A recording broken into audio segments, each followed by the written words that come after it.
Setiap orang sebenarnya sudah memiliki jiwa entrepreneur di dalam dirinya. Sekecil apapun itu, jiwa itu pasti ada. Yang membedakan hanyalah satu hal. Ada yang mengasahnya dan ada juga yang membiarkannya tertidur.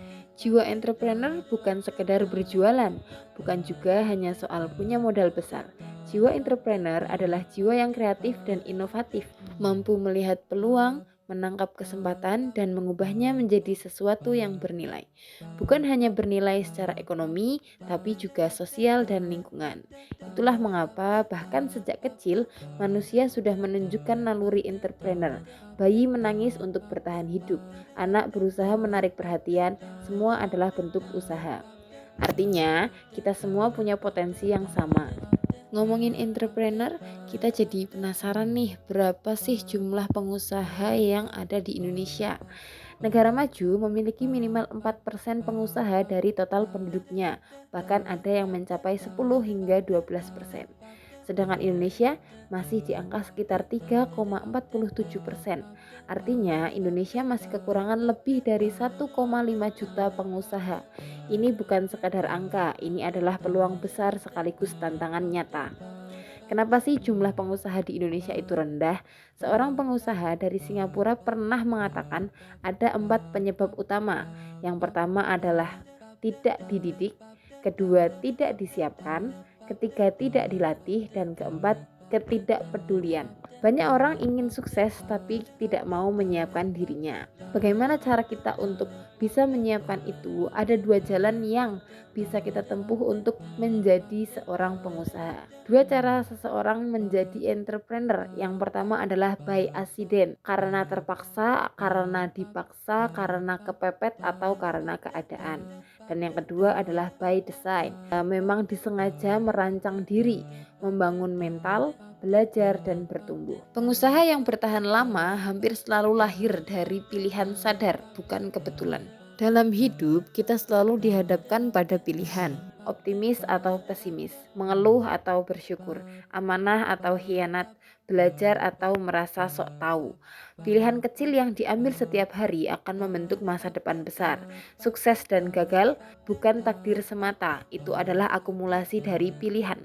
Kemudian setelah kita membahas pengusaha yang ada di Indonesia, kita intip tentang UMKM atau usaha mikro, kecil, dan menengah yang ada di Indonesia. UMKM adalah tulang punggung ekonomi Indonesia. Hampir 99,9% unit usaha adalah UMKM. Menyerap lebih dari 96% tenaga kerja nasional dan menyumbang lebih dari 60% PDB nasional. Namun, banyak UMKM berhenti di tempat, bukan karena produknya jelek, tapi karena belum siap naik kelas. Tantangan-tantangan yang dihadapi oleh UMKM selama ini adalah beberapa tantangan utama.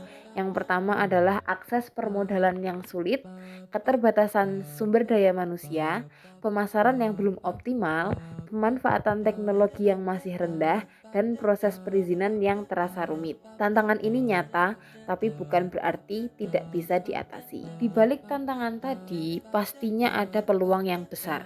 Teknologi digital membuka pasar tanpa batas, media sosial membuat promosi lebih murah, e-commerce memperluas jangkauan, dukungan pemerintah semakin terbuka.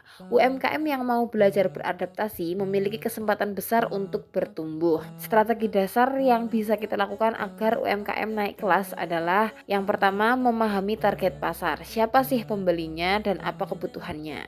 Kemudian langkah yang kedua adalah membangun identitas merek, nama, logo, dan pesan yang konsisten.